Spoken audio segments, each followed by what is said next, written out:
Cinema, a movie, is the greatest weapon ever created for one purpose in life. And the one word which means this purpose is what life is all about, and that's called communication, beginning from the caveman days right till today. Communication is where people will learn, believe, disbelieve, or get into an argument, but a mind is being developed. Communication is the gut of life, and the camera is the finest apostle to me of that kind of a God. And when I say God, I mean something that's so big you can't describe it. Movies eventually will be made so simply. Everyone in any planet, not in a world, that's yesterday, that's ridiculous. It's a little stepping stone in civilization to progress. Communication became our great progress too. Light and communication. Light and communication. Great.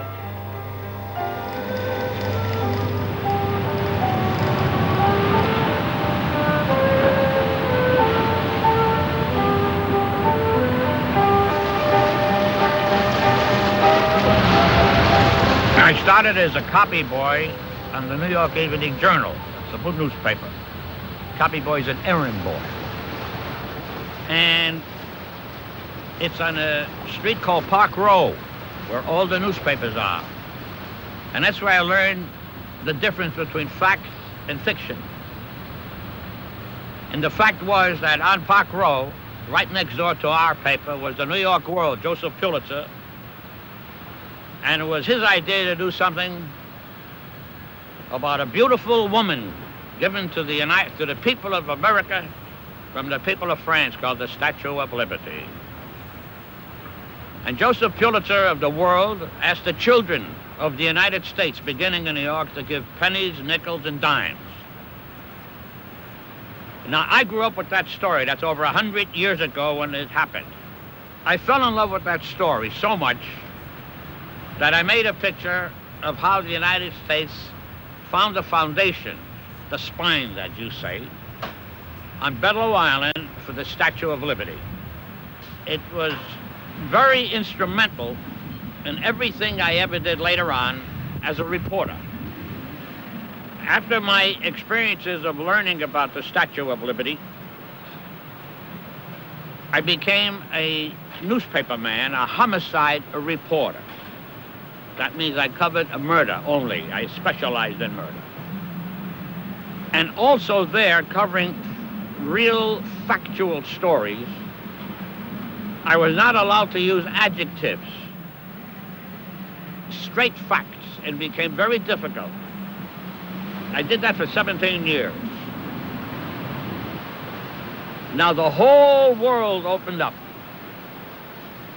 with one word, and that's what motion pictures are to me: emotion. And everything that piled up in me all those years that I could not write, but I saw, but I felt it, I felt it, I felt it. Movies say, please, give us all you want. And that was my easy transition. In other words, it was a relief as far as existence is concerned. It was a wonderful feeling to be able to sit down and write what I felt. A movie is emotion. Death and birth and jealousy and anger and violence and hypocrisy and envy and anything you want. It's all emotion. And that to me is a movie. So that's my explanation of my transition. It was like getting out of a prison, out of a dark cell. Oh, and I have many stories I covered that are easy to put into movies.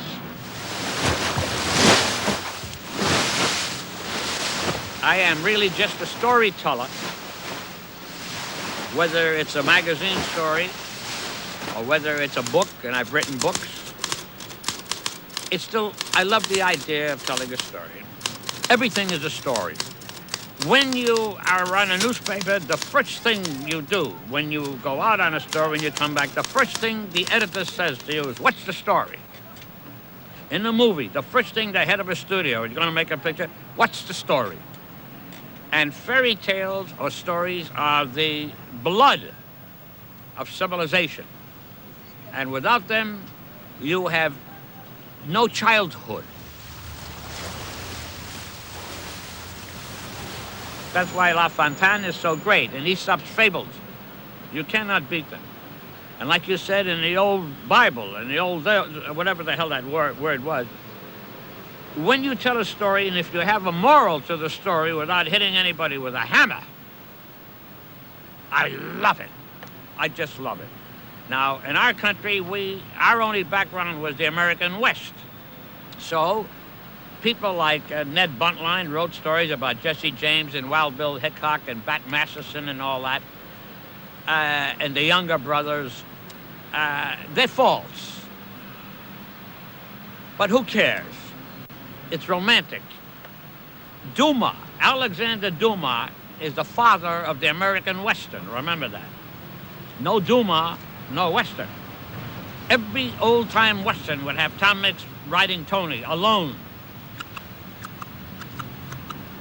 What's the matter? Why are you crying? The woman says, they're going to burn my house. Or the man says, they're going to burn my stable. Or somebody stole something. I will help you. And he goes out, he fights, he does everything, and he never kisses a girl. William S. Hart, Tom Mix never. He kisses his horse, Tony. And the end of my story of Once Upon a Time, when he did kiss, there's the girl, you're the camera. As they're about to kiss, the horse puts his head between the two of them. Because children don't like to see boys and girls kissing. They like to see a man kiss an animal. To me, a fairy tale is so important for childhood. That's why I wrote that damn story for Jabukin called Pecos Bill and a Soho Kid. It's a fairy tale about the West, and it was translated into French.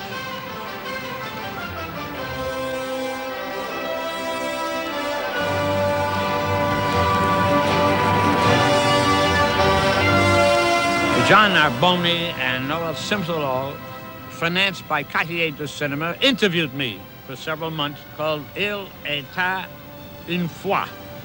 Is that the Once Upon a Time? Now that to me is a beautiful title. It's an interview with me. And I love the title because I think it's the most beautiful expression in the world except for one. And some writer many years ago wrote 3 words that since I was a child hypnotized me. It's the beginning of the Bible, the old Bible. 3 words. In the beginning. Ho ho! My first introduction to racism from a newspaper viewpoint was I went to Little Rock, Arkansas for the New York Evening Journal.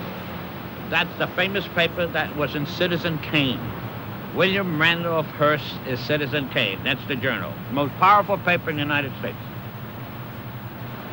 And I'm supposed to get the names of KKK leaders. The meeting was in the back of a hardware store. They were there, maybe 12 or 15, and I'm supposed to get the names of the leaders of a clavern. A clavern is 28 leaders of the KKK. These are the big leaders. Now, they're all wearing hoods.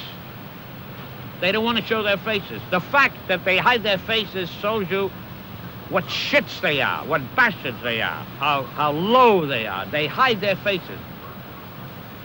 That immediately shows you how wrong they are.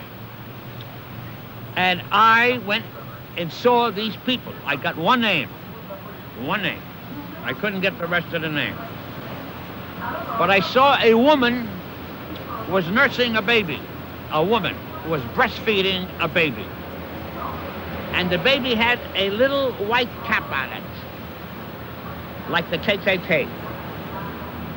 And the cap fell over the eye and then the mouth of the baby.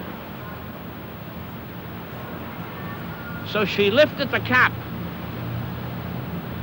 took her breast out again, and fitted the nipple into the mouth of the baby. And one of the men said, "You cannot prove what you just saw because you have no camera." And I said, "I don't need a camera. I'm not a photographer. I have a typewriter. I saw it. There's nothing you can do about it. I saw it." Now, when I found the mentality of racists, which the bottom line is the fault of the parents and the grandparents and the great-grandparents, and it goes back for generations. And children are brought up to hate. So I figured this is a very good subject that has to change. It's got to change eventually. And I began making pictures about racism, and they're all anti-racist pictures. After the war, I wrote a story with my name, original. The studio would not take it. I wrote number 2, they wouldn't take it. I wrote number 3, wouldn't take it. But they liked the writing. They did not like the content. So then I said, how about doing the story of Robert Ford? And he said, who is he? I said, he's the man who shot Jesse James. And he jumped up. He says, that's what I want, a Western.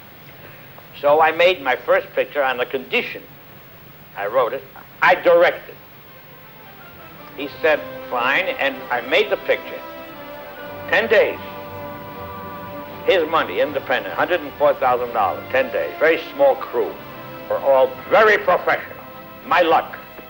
And when the New York Times reviewed it, we opened in a big theater, Palace Theater, 10-day picture. No names. They said it's the first psychological Western. It's not. They have words. Reviewers like to use words so that the reader will think the review is very intelligent. You see, it's not difficult to review somebody else's work. But what the man didn't know when it was all over was I end the picture with Robert Ford, the man who shot and killed Jesse James in the back, his best friend, who lived with him. He is dying. And his girl runs out to the street and grabs him. And he said, the dying assassin says, I'm sorry what I done to Jesse. And the camera moves right up to him. And he says, I loved him. And we go out. Now, to Robert Lippert, who financed the picture, he said, that's great. That's like John Wayne men stuff, see? But the New York Times said it is not John Wayne. It's a homosexual Western.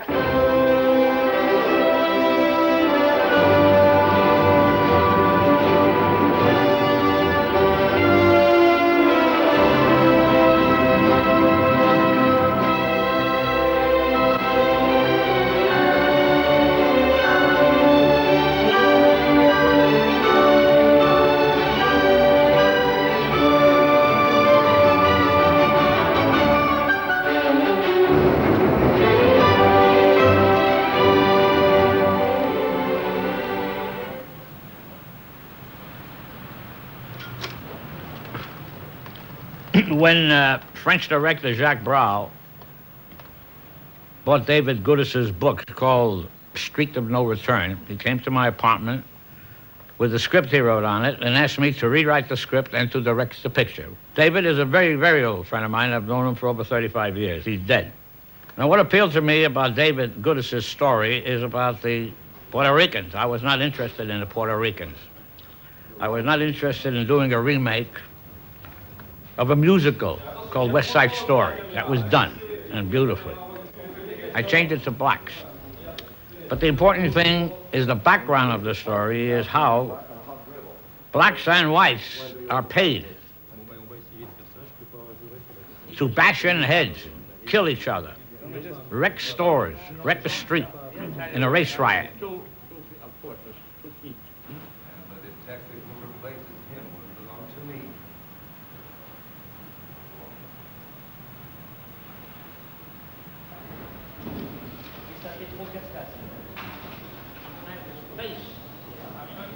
go with those bars in that face. Who's on the close one? You? That's very, very good. Moi qui passe mon temps à expliquer au môme que la violence n'est pas la solution. Come down, come down. Come down, you're coming up, you're coming up. Go ahead, good. Both hands, both hands, both hands. Now, way down again. Okay.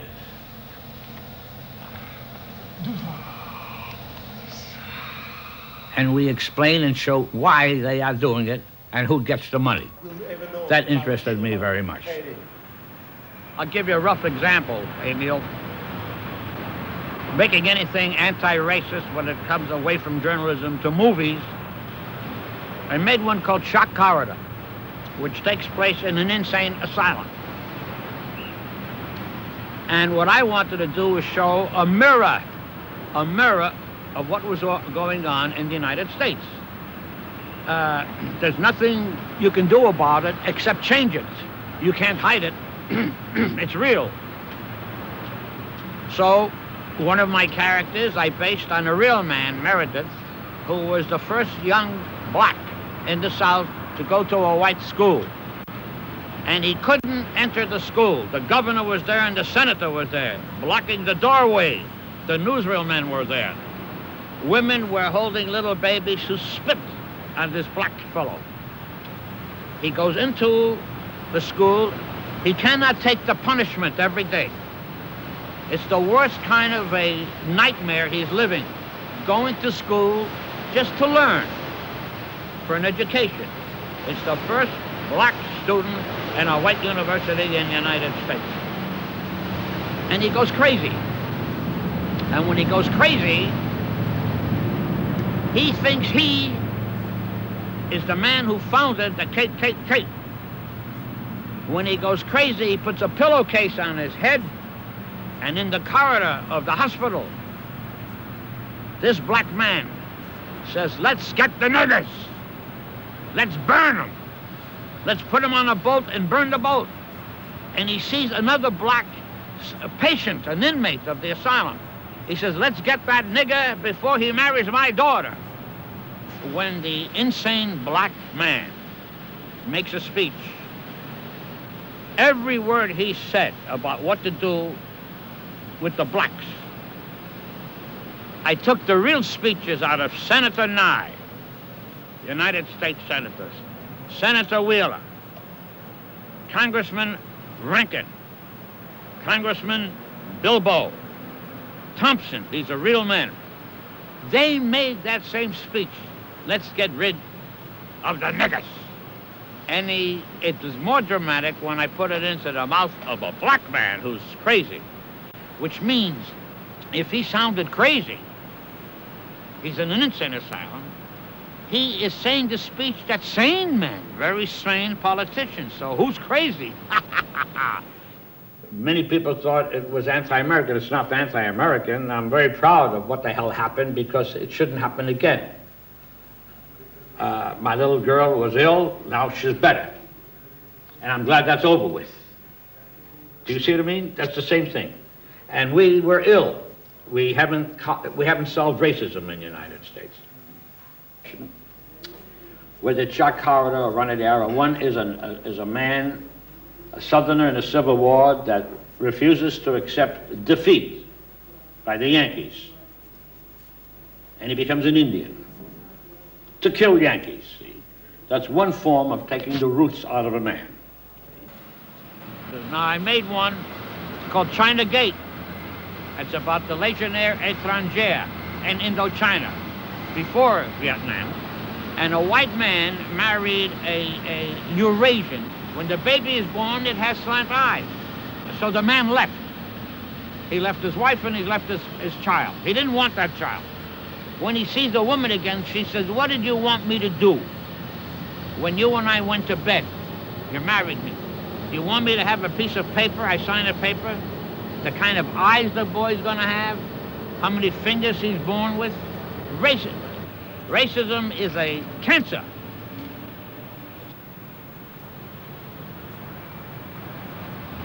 I made a picture for Paramount called White Dog. The book was by Roman Gary, who was a friend of mine. It's strictly a story to show how low the human mind can sink. When not only do the people teach young children how to hate, and how to hate blacks and Jews and Catholics, and how to fight them, attack them, that's low. But they went lower. They trained dogs to attack the color black.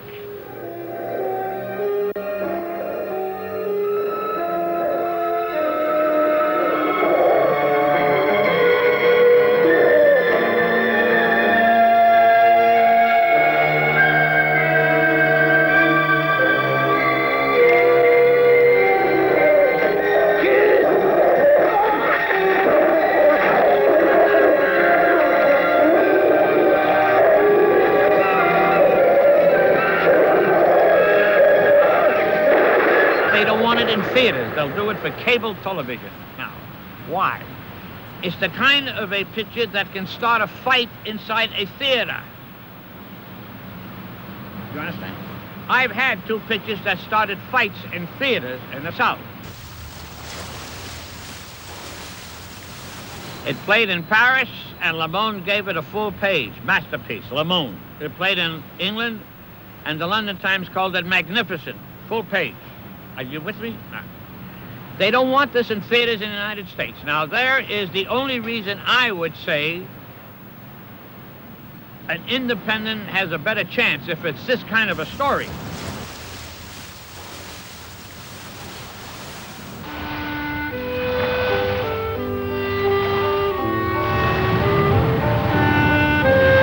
Well, first of all, by my little experience of small parts in pictures, I learned very, very fast to respect the actor more than ever. I respect them very much. I don't know how they have that ability to memorize all those words. I can't. And the first time I acted was because in '65 I came here to do a script. And Godard asked me to do a walk-on. And I did. And called Pierre Le Fou. Then after that, Dennis Hopper was making a picture in Peru, playing myself. Then Wim Wenders, 3 pictures, asked me. Larry Cohn made a horror picture about vampires. And I play a Nazi hunter. I'm looking for Nazi criminals. After that, Finnish director from Helsinki. He made a picture he finished in Berlin, and I play a gangster. I steal children, I want money and all that stuff.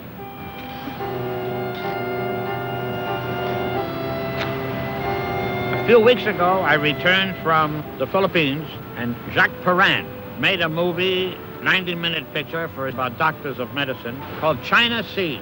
And he asked me to play the part of an American captain.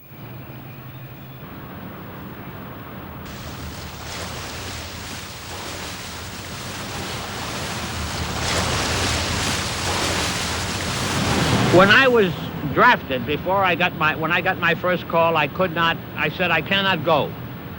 I cannot be in the Army. I'm finishing a book.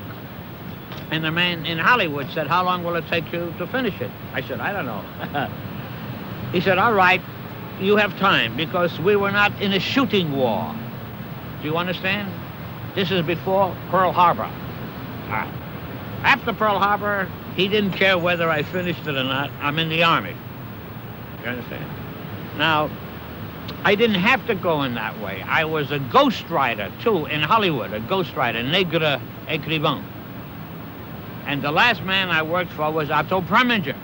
I wrote 4 scripts for him. And they took me to a place in Pennsylvania, and bingo, I'm in a division called the Big Red One. The easiest thing in the world is to get into the infantry. If your hand is like this, if your foot is like that, they'll take you. The most impossible thing is to get out, unless you're dead or wounded. Okay. Now, I'm infantry. I'm trained as a rifleman. That's all. Oh, I don't regret it. I regretted it when I was in the Army. You understand? Regretted it. Regret means I was an idiot. I felt angry with myself.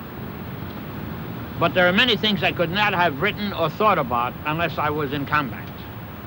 And the idea of killing and getting killed has to stop one day. We're living like savages.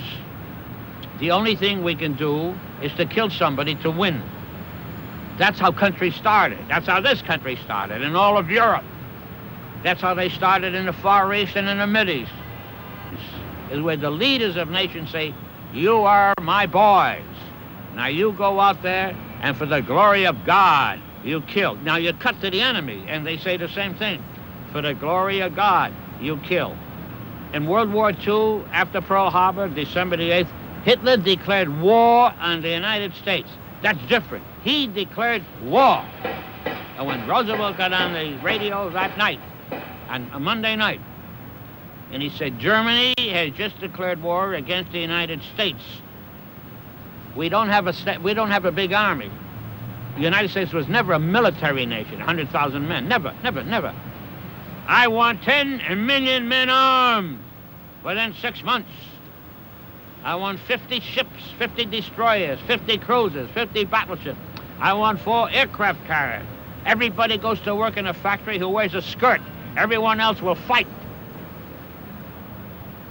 I buy that because he started it. Do you understand what I mean? Okay. But for us to go to a country where because of a communist or political thing, that to me is an insult to humanity. And it's archaic. It's atavistic. It belongs in the caveman days, where you start using names of people and country and religion and color of skin. It's horrible. For your own profit, for your own glory. We were following the same rule that our general gave us in North Africa.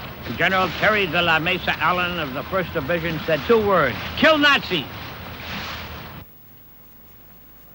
The Queen Mary took us across the Atlantic Ocean to England and Ireland, where we trained for this first invasion of the beginning of the European theater of operation and in the Mediterranean. Our first hit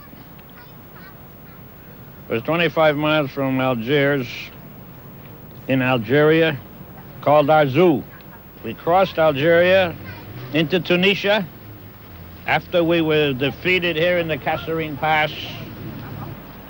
The next month we counterattacked, and our heaviest fighting against the Hermann Goering SS Panzer, the 21st SS Panzer, and the 10th SS Panzer, commanded by Erwin Rommel. We fought them here at Béja-Matour, Arzou again, and we ended up in Tunis to find out the British were there ahead of us. Then, after North Africa, we went right here to Sicily. Invaded in Gila Licata, went all the way toward Mount Etna, and in a place called Troina. 43 days after we hit, we took the island. From there, we went to England, and we trained here and invade Normandy, Omaha Beach from Omaha Beach. Now we go to a little town, I got the name, but the bigger town is Falaise.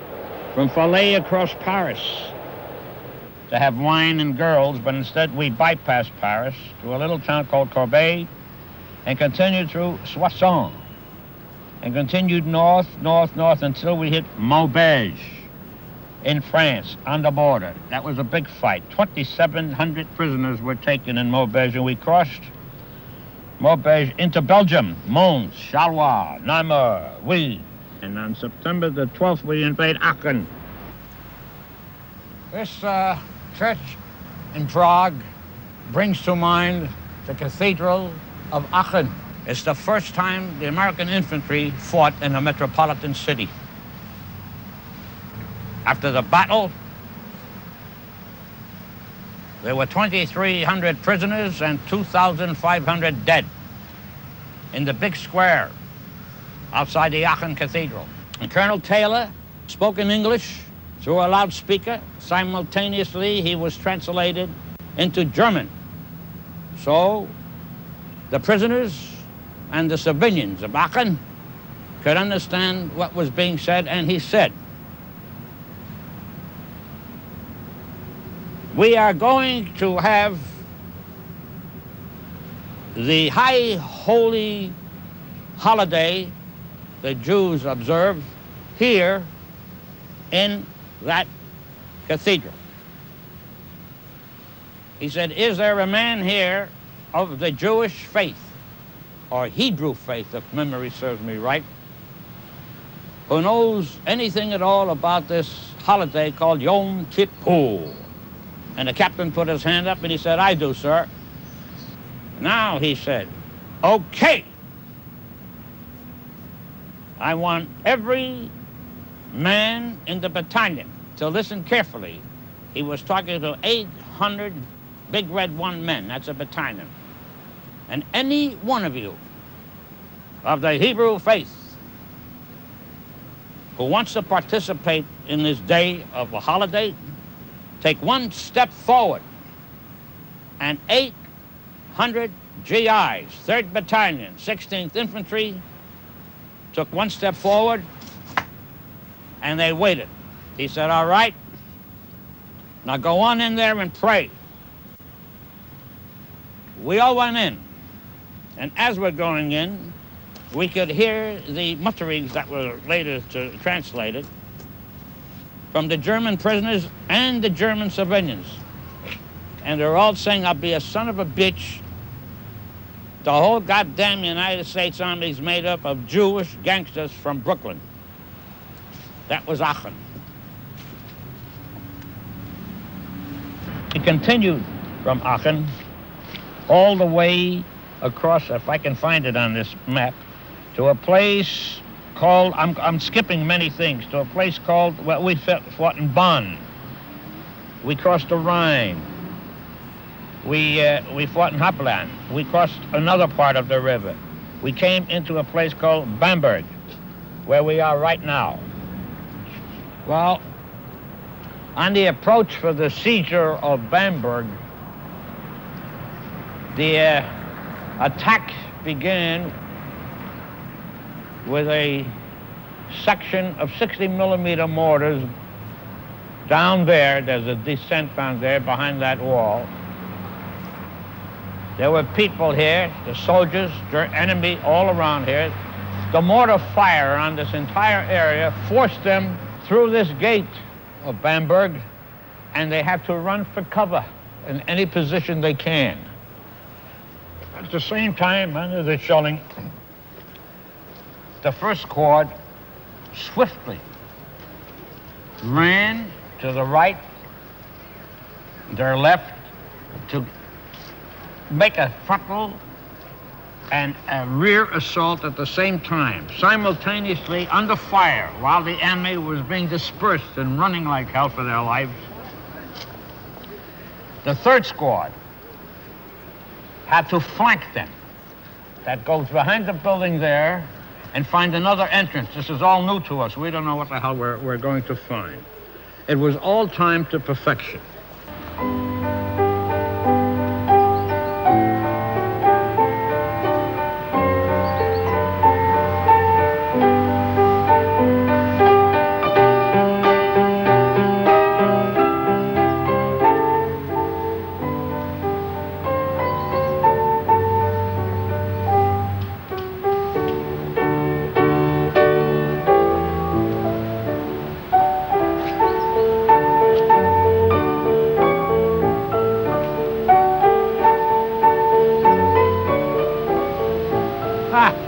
I never realized, until I am looking at the profile now of Herr Richard Wagner, that he looks like one of the caricatures used in Hitler's periodicals of making fun of the Jews and their noses. Because that one remark, they can change their Moses, but they can't change their noses, that goes for Wagner too. If he really was a racist, and let's say he is, his music is too great for me. I separate them.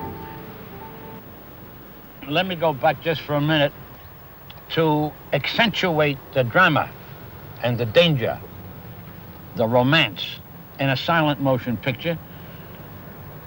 They would have a piano player who would sit and look up at the screen and play. Along came John Ford, and there was a movie called The Informer. And what Ford did was hire a man called Max Steiner. And he said, I want a lot of heart here, and anger, and hate, and hope, and music. Steiner wrote music so that the very first shot shows the British bad men, the boots, the streets of Dublin, night, beautifully photographed by Joe August. Boom, boom, boom, boom, boom, boom, boom, boom, boom. Way in the background is the cry of Brown. And that, blended with that, is boom, boom, boom, boom, boom. Now, when they put that together, that was the first time that was done so beautifully that even when Jippo Nolan, the informer, that's the star, the informer, the Musha, when he's in the room and he has to break out, and he listens and listens, and you hear water dropping, dropping. But that's the harp of Max Steiner. Bang, bang, bang, bang, bang, bang, very quietly. You know, this for him to break out of jail. Now, that all gave all the musicians and all the composers in the world, not just the United States, it gave them an expression. So as far as I'm concerned, that's why I say I didn't create it. I fell in love with it. And I thought that I could show conflict between one kind of music fighting another kind of music. And since Verboten was the story of post-war Germany, and the theme of it was, what is the difference between a German and a Nazi, which was a very sensitive subject when I was making the picture, especially in the United States. To them, there was no difference. To me, there was a lot. A lot. Because you can't blame a whole people for something. It's impossible. Seems they found Hitler dead with a piece of paper in his fist on which he had written, I was never a Nazi.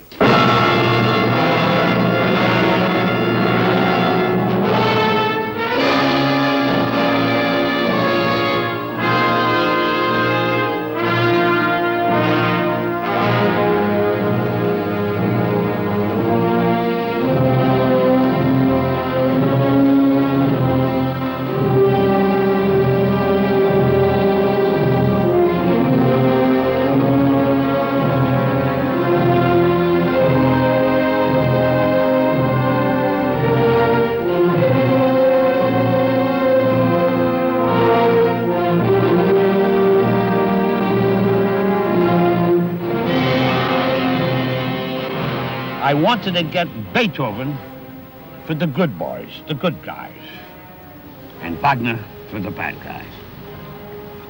So when I shot a war scene, a battle scene, which is the opening of the picture, it's a fight, and I took the reverse, the contrast of each one, so that every action is choreographed to every note.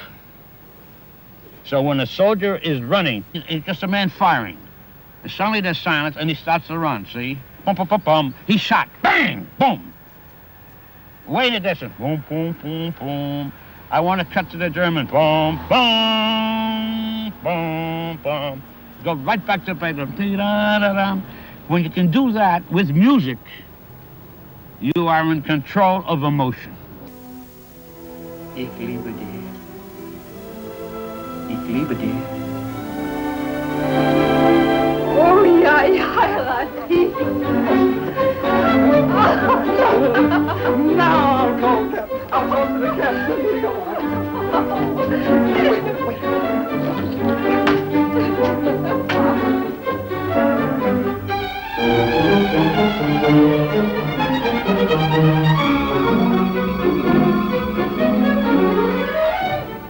Hey, watch it. There's a couple American soldiers watching. Mach nicht.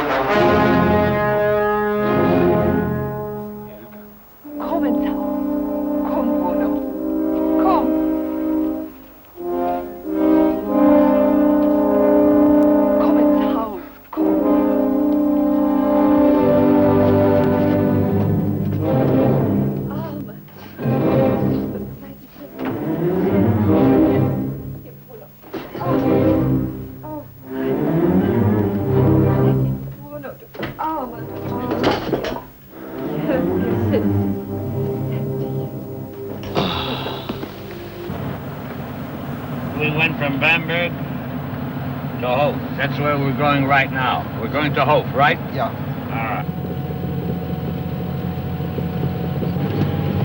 When they have to go, they go across the field. Do you understand? Yeah. Roads. And you want to get 20 or 30 tanks. They like them on this kind of a road. So we want to keep alive. We keep away from the tanks and we cross fields and let the airplane come. Try to find the tanks and blow them I don't up. remember the way you come from Czechoslovakia. No? We came to Czechoslovakia. Yeah. We came to Hof. Yeah. Then we went south to Keb or Ega, and then we went straight east to Sokolov or Fokenau. Die Amerikaner greifen ein. Alles hinter die Stacheldrahte.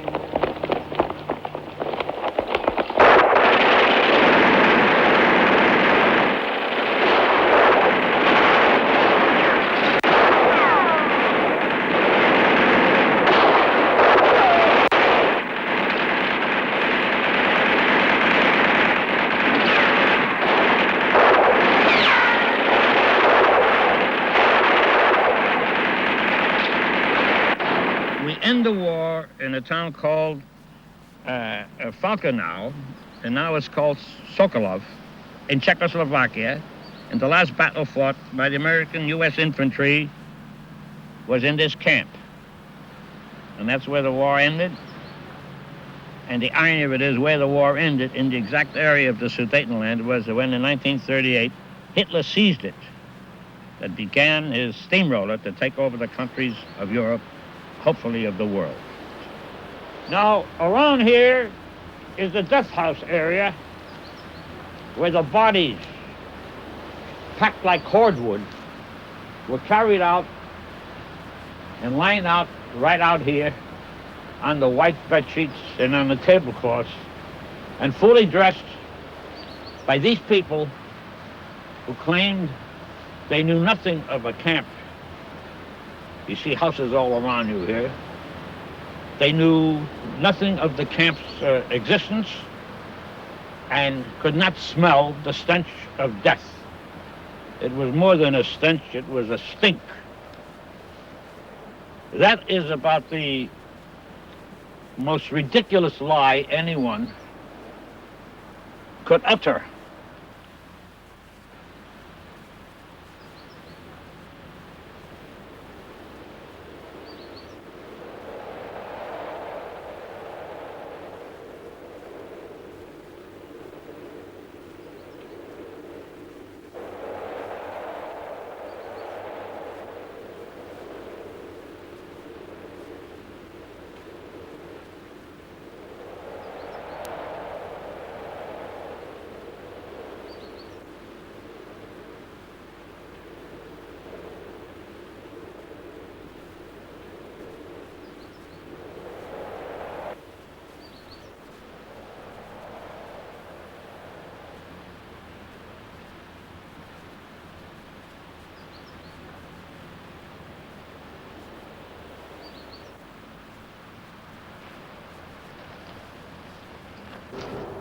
And the one word that still remains in my mind 42 years later, one solid word on the faces of the American soldiers, was the word impossible.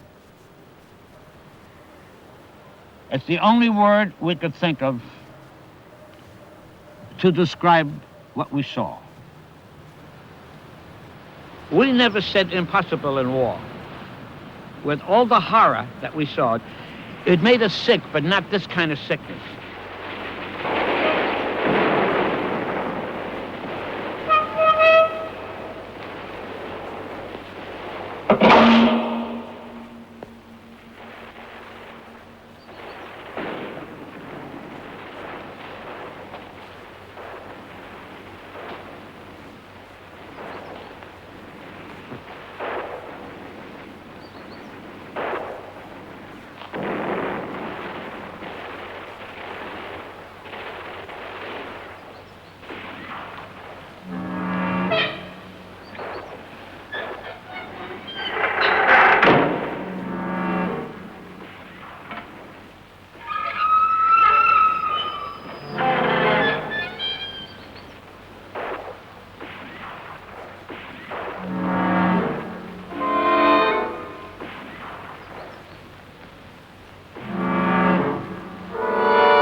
As you can see,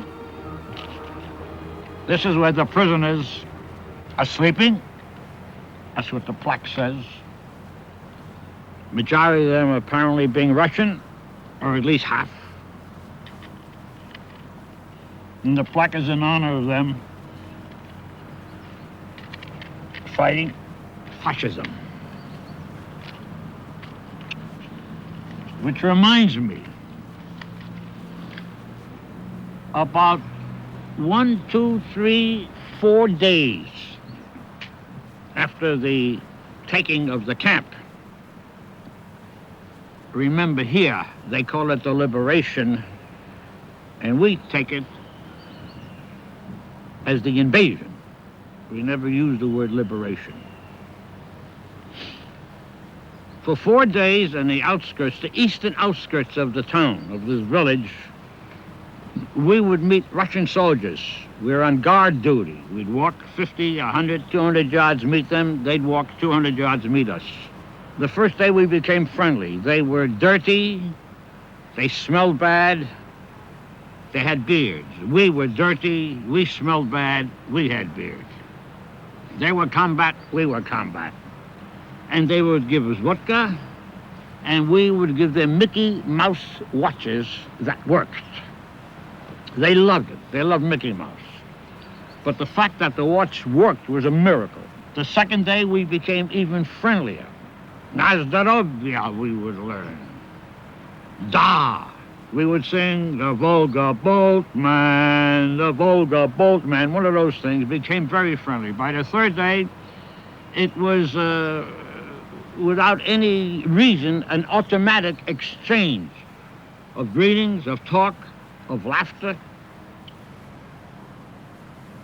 On the 5th day, they came, and they were clean-shaven, and they were not the same faces. These men had clean uniforms. These men had pressed uniforms. The crease was very acute. These men, we found out, were the Army of Political Occupation of Czechoslovakia, what we did not know. And by the way, they said nothing to us. No singing, no Nazdarovia, nothing. They would walk up to us like this, turn around, and snap, and walk away. That's how fast they were. That moment was the beginning of the Cold War in Europe. Well, here we are in the only cemetery of its kind in the entire world, in Prague, Czechoslovakia. It's a Jewish cemetery, 1,000 years old, and because of the lack of space, there was no room for the bodies, and so layers and layers and layers and layers and layers of bodies were buried one atop each other. And right here is the evidence 1,000 years ago that very little has changed.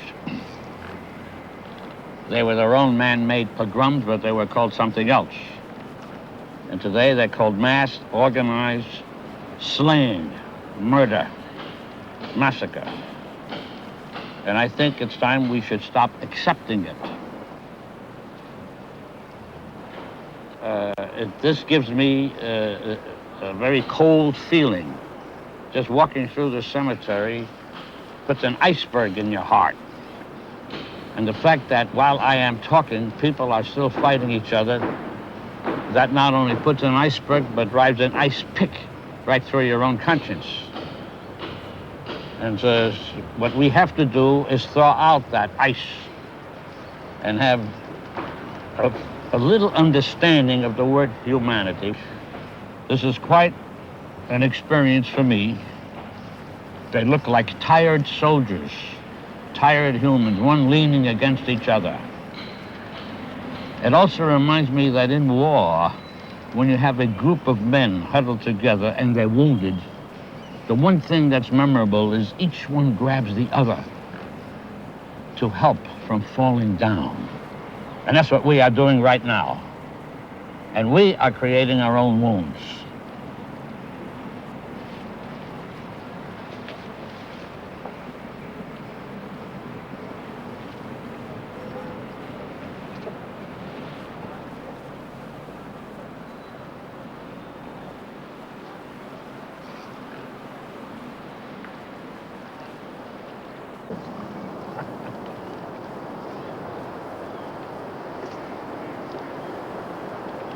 A lovely city like Prague here, only it was Venice.